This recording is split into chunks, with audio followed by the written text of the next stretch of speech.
બાળપણની વાતો કરે છે સુદામા અને કૃષ્ણ. સવાર પડતાની સાથે ભગવાન સુદામાને દ્વારકાની અંદર ભ્રમણ કરવા લઈ જાય છે, પોતાની નગરી દેખાડવા લઈ જાય છે. ભગવાન કહે છે, સુદામા તમે ચાકરી ન કરો. સુદામાને ચાકરી નથી પહેરાવી ભગવાન, ઉઘાડા પગે સુદામાને ચલાવ્યો છે.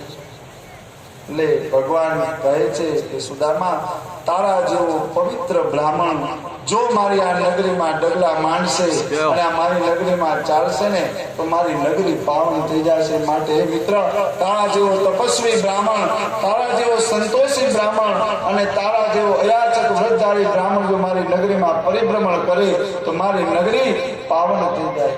સુદામાને ચંપલ ચાકરી નથી પહેરાવી અને સુદામા 3 દિવસ રોકાણો. ચોથે દિવસે કહે, ભાઈ હવે મને ઘર આણી, મારે જવું છે.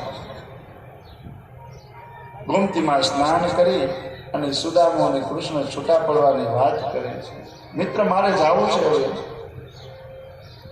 સુદામાને વસ્ત્ર અલંકાર ઘણું બધું આભૂષણ પહેરાવ્યા હતા, પણ સ્નાન કરાવી અને ભગવાને પાટેલી કંથા અને લાકડી જે સુદામો પહેરીને લાવ્યો હતો ને એ જ પાછી રાખેલી હતી હાચવીને. જેવું સુદામાએ સ્નાન કર્યું ને એ પાછું આપી દીધું.